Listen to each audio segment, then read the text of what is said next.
रोहित पवारांनी दाखवला मतदार यादीतला घोळ, मतचोरीसाठी फॉर्म 6चा गैरवापर, विधानसभेआधी मतदार वगळले आणि बोगस मतदार घुसवले, रोहित पवारांचा गंभीर आरोप।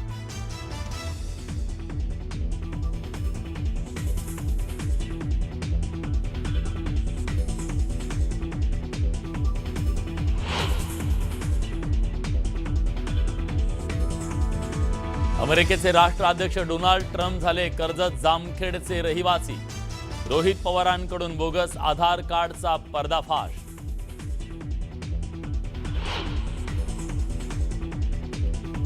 मतदार याद्या घोळाबाबत विरोधकांच्या सुरात सत्ताधारी आमदाराचाही सूर, बुलडाण्यात 1 लाखाहून अधिक बोगस मतदारांची नावं, आमदार संजय गायकवाडांचा गंभीर आरोप।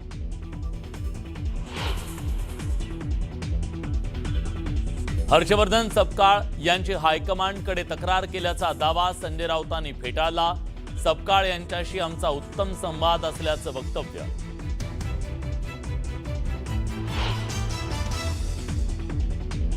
ठाण्यात भाजप आणि शिवसेने धुसफूस, ठाण्यात यंदाही शिवसेनेचाच महापौर कायम असणार, नरेश म्हस्केंचं वक्तव्य तर भाजपचाच महापौर बसणार, भाजप आमदार संजय केळकरांचा दावा।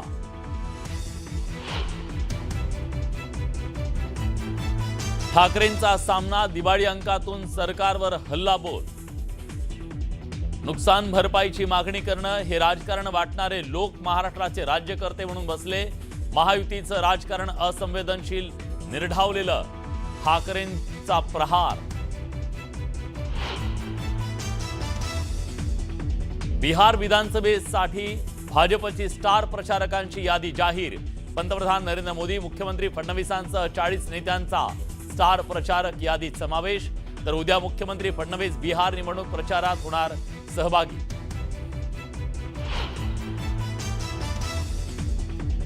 गुजरातचे मुख्यमंत्री वगळता सर्व मंत्र्यांचा राजीनामा, उद्या सकाळी 11:30 वाजता नवीन मंत्रिमंडळाचा शपथविधी।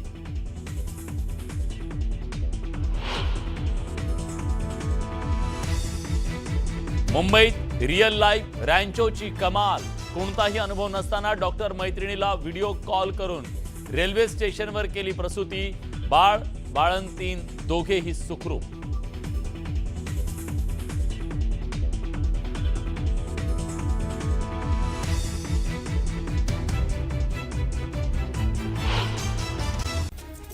उपमुख्यमंत्री एकनाथ शिंदेंनी पालिका कर्मचाऱ्यांसाठी बोनसची घोषणा केली आहे। मुंबई महापालिका कर्मचाऱ्यांना 31,000 बोनस, बेस्ट कर्मचाऱ्यांना 31,000 रुपये, तर ठाणे मनपा कर्मचाऱ्यांना 24,500 आणि नवी मुंबई मनपा कर्मचाऱ्यांना 34,500 रुपये बोनस मिळणार असल्याचं जाहीर झालंय। माओवाद्यांच्या दंडकारण्य झोनल समितीचा प्रवक्ता रुपेशच्या नेतृत्वात 150 माओवादी आत्मसमर्पण करणार आहेत। कडक सुरक्षा व्यवस्थेत या माओवाद्यांना जबलपूरला नेण्यात येणार आहे। जबलपूरमध्ये हे सर्व माओवादी आत्मसमर्पण करणार आहेत। उद्या बीडमध्ये ओबीसीची महाएल्गार सभा होणार आहे। मंत्री छगन भुजबळ यांच्या प्रमुख उपस्थितीमध्ये ही सभा होणार आहे। या मेळाव्याच्या बॅनरवर मंत्री पंकजा मुंडे, धनंजय मुंडे, लक्ष्मण हाके यांचे फोटो आहेत। या बॅनरवरून सध्या चर्चा सुरू आहे। मंत्री माणिकराव कोकाटे यांचे बंधू भारत कोकाटेंनी उद्धव ठाकरेंच्या पक्षाची साथ सोडत भाजपमध्ये प्रवेश केला। प्रदेशाध्यक्ष रवींद्र चव्हाण यांच्या उपस्थितीमध्ये हा पक्ष प्रवेश पार पडला। मराठा आरक्षण प्रकरणी उद्या सुप्रीम कोर्टामध्ये सुनावणीची शक्यता आहे। काल हे प्रकरण कोर्टात मुंबई उच्च न्यायालयामध्ये याचिकाकर्त्यांनी मेन्शन केलं होतं, मात्र कोर्टानं स्थगितीला नकार दिला। त्यामुळे आता मराठा आरक्षणाच्या GRला आव्हान देणाऱ्या याचिकेवर उद्या सुप्रीम कोर्टामध्ये सुनावणी होण्याची शक्यता आहे। उद्धव ठाकरेंनी सामना, दिवाळी अंकातून सरकारवर हल्लाबोल केला। मुंबईची चारही बाजूंनी लूटमार सुरू आहे। बळीराजाचं राज्य राजकारण्यांनी खाऊन फस्त केलंय। महायुतीचं राजकारण असंवेदनशील आणि निर्ढावलेलं असल्याची टीका उद्धव ठाकरेंनी केली। भाजपच्या बैठकीमध्ये कोण काय बोललं त्याच्याशी माझा काहीही संबंध नाही, त्यांच्या पक्षांतर्गत गोष्टीमध्ये मी बोलणं उचित ठरत नाही। त्यांनी काय बोलावं हा त्यांचा पक्षांतर्गत विषय, त्यामध्ये हस्तक्षेप करणं योग्य नाही, अशी प्रतिक्रिया योगेश कदम यांनी दिली। रत्नागिरीमध्ये उपमुख्यमंत्री एकनाथ शिंदेंच्या वाहनाचं राज्यमंत्री योगेश कदम यांनी सारथ्य केलं. उपमुख्यमंत्री शिंदे रत्नागिरी दौऱ्यावर असताना कदमांनी गाडी चालवली. अंबरनाथ विधानसभा मतदारसंघाचे शिवसेना आमदार बालाजी केणेकर यांनी भाजपला इशारा दिला. अंबरनाथ शहरामध्ये शिवसेनेची ताकद मोठी आहे, असं असताना नगराध्यक्ष आमचाच होणार असं भाजप नेत्यांकडून सांगण्यात येत आहे. यावरून युती धर्म पाळा, अन्यथा भाजप नगरसेवकांच्या प्रवेशाची मोठी यादी आमच्याकडे आहे, असा इशारा केणेकरांनी दिला. चाकणमध्ये ब्लू एनर्जी मोटर्सच्या ग्रीन ट्रक निर्मिती प्रकल्पानं देशाच्या वाहतूक क्षेत्रामध्ये क्रांती आणली आहे. केंद्रीय मंत्री नितीन गडकरी आणि मुख्यमंत्री देवेंद्र फडणवीस यांनी या उपक्रमाचं कौतुक केलं. भारतातील पहिल्या इलेक्ट्रिक मालवाहतूक ट्रकचे मुख्यमंत्र्यांच्या हस्ते लॉन्चिंग करण्यात आलं. यावेळी मुख्यमंत्री फडणवीस ड्रायव्हिंग सीटवर बसले आणि त्यांनी हा ट्रक चालवला. इलेक्ट्रिक ट्रक भारतीय बनावटीचा असल्याची माहिती देवेंद्र फडणवीसांनी दिली. त्यामुळे प्रदूषण कमी होण्यास मदत होणार असल्याचंही ते म्हणाले. बारामतीमध्ये शरद पवार, अजित पवार पुन्हा एकत्र आले. विद्या प्रतिष्ठान शैक्षणिक संस्थेच्या वार्षिक सभेला दोघांनी उपस्थिती लावली. यावेळी अजित पवार आणि शरद पवार यांच्यात एका खुर्चीचं अंतर होतं. तर अजित पवारांकडून विद्या प्रतिष्ठानमधील विकास कामांची पाहणी करण्यात आली. मला राजकारणात कशाला ओढता, मी धर्मनीतीवर बोलतो. मतचोरीच्या प्रश्नांवर धीरेंद्र शास्त्रींनी ही प्रतिक्रिया दिली. तर मतचोरी होते की नाही मला माहीत नसल्याचं ते म्हणाले. क्रांतिकारी शेतकरी संघटनेच्या वतीनं लातूरमध्ये रविकांत तुपकर यांच्या उपस्थितीमध्ये सोयाबीन ऊस परिषद घेण्यात आली. परिषद सुरू होण्यापूर्वी शेतकऱ्यांनी सोयाबीनची होळी करत सोयाबीनला 8,500 रुपये इतका दर देण्याची मागणी केली. विक्रमगड तालुक्यातील सुकसाळे ग्रामपंचायत अंतर्गत येणाऱ्या 13 गावपाड्यांमध्ये मूलभूत सुविधा उपलब्ध करून द्याव्यात आणि 15व्या वित्त आयोगाच्या निधीमध्ये झालेल्या अनियमिततेची चौकशी करावी, या मागणीसाठी श्रमजीवी संघटनेच्या नेतृत्वात ग्रामपंचायत कार्यालयावर मोर्चा काढण्यात आला. सोलापुरात काँग्रेस कार्यकर्त्यांनी भाजप कार्यालयासमोर आंदोलन केलं. त्यानंतर भाजप उपाध्यक्ष अनंत जाधव यांच्या नेतृत्वात काँग्रेसला प्रत्युत्तर देण्यात आलं. भाजप कार्यकर्त्यांकडून घोषणाबाजी करत प्रणिती शिंदेंविरोधात आंदोलन करण्यात आलं. अकोल्याच्या आले गावात एका तरुणानं आरक्षणासाठी आत्महत्या केली. त्याच्या बलिदानासाठी विजय बोचरे यांच्या कुटुंबाला आर्थिक मदत देण्याची मागणी करण्यात आली. भिवंडी महानगरपालिकेच्या मुख्यालयाबाहेर आशा सेविकांनी धरणे आंदोलन केलं. मानधन वेळेवर देण्याची मागणी त्यांनी केली. तर दिवाळीसाठी 5,000 रुपये देण्याची मागणीही करण्यात आली. आंदोलनात मोठ्या संख्येनं आशा सेविकांनी सहभाग घेतला. जळगावात दिव्यांग बांधवांनी उजेड उपक्रम राबवला. दिवाळीपूर्वी 3 लाख पणत्या बनवण्याचा निर्धार करण्यात आलाय आणि त्यासाठी हा उपक्रम राबवण्यात आलाय. पिंपरी चिंचवड शहरातील महिलांनी दिवाळीचा फराळ तयार केला आहे. दिवाळीचा फराळ विदेशात पाठवला जातो. गेल्या 17 वर्षांपासून या महिला फराळ बनवतात.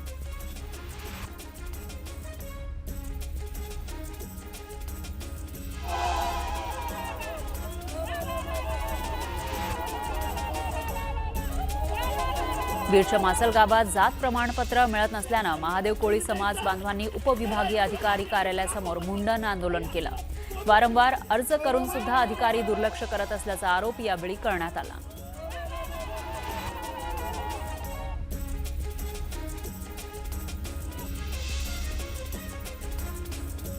लातूर जिल्ह्यातील रेणापूर इथं राष्ट्रवादी शरदचंद्र पवार पक्षाच्या कार्यकर्त्यांनी मतदार याद्यांची होळी करत प्रशासनाच्या कारभाराचा निषेध केला.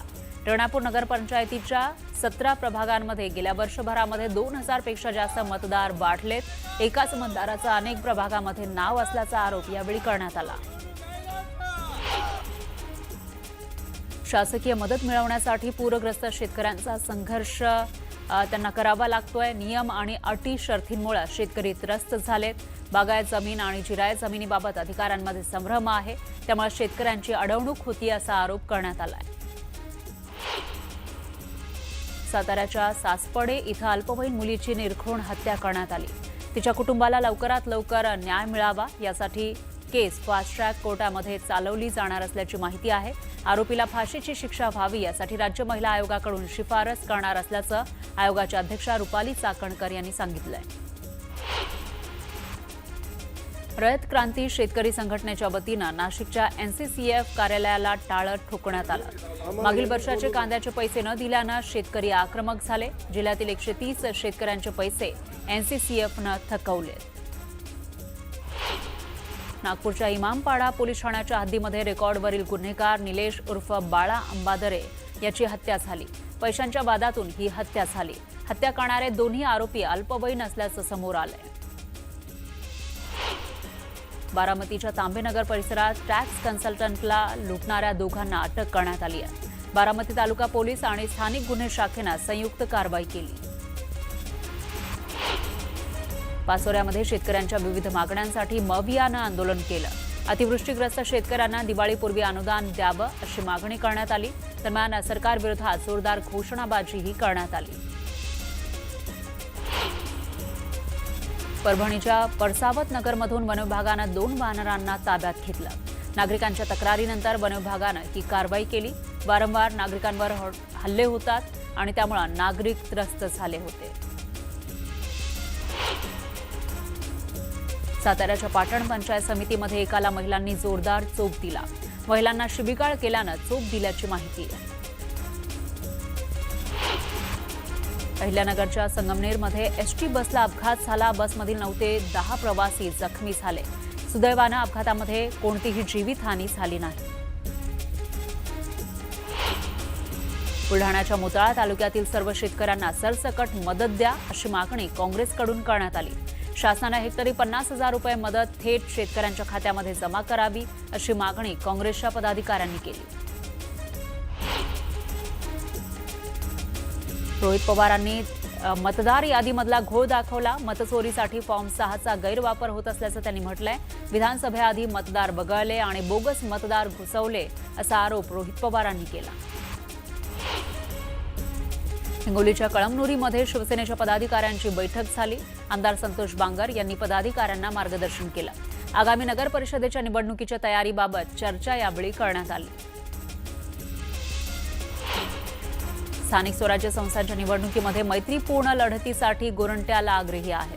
जालना पालिकेवर भाजपचाच झेंडा फडकणार असा विश्वास त्यांनी व्यक्त केला। शिर्डीमध्ये स्नेहलता कोल्हे आणि पालकमंत्री राधाकृष्ण विखे पाटलांच्या पत्नीनं फुगडी खेळण्याचा आनंद लुटला। राजकीय वैर असताना फुगडी खेळल्यानं उपस्थितांच्या भुवया उंचावल्या। शिर्डीमध्ये पुन्हा शिवाजीराजे भोसले सिनेमाच्या कलाकारांनी साईबाबांचं दर्शन घेतलं। हा चित्रपट 31 ऑक्टोबर रोजी प्रदर्शित होणार आहे। अमरावतीमध्ये कंत्राटदार आणि पाणी पुरवठा कर्मचाऱ्यांनी ठिय्या आंदोलन केलं। कंत्राटदारांचे थकीत असलेले 18 कोटी तातडीनं द्यावे अशी मागणी यावेळी करण्यात आली। मद्यपी ग्रामसेवकावर कारवाई करण्याच्या मागणीसाठी सिल्लोड पंचायत समितीसमोर ग्रामस्थांनी साखळी उपोषण केलं। मद्यपान करून ग्रामसभा घेणाऱ्या ग्रामसेवकाचं निलंबन करावं आणि ग्रामसभेमध्ये घेतलेला एकतर्फी ठराव रद्द करावा या मागणीसाठी हे उपोषण करण्यात आलं। बिहार निवडणुकीसाठी भाजपकडून स्टार प्रचारकांची यादी जाहीर करण्यात आली आहे। पंतप्रधान मोदींसह 40 नेत्यांचा स्टार प्रचारक यादीमध्ये समावेश आहे। महाराष्ट्र राज्यातून मुख्यमंत्री फडणवीस आणि विनोद तावडे यांचंही नाव स्टार प्रचारकांच्या यादीत आहे।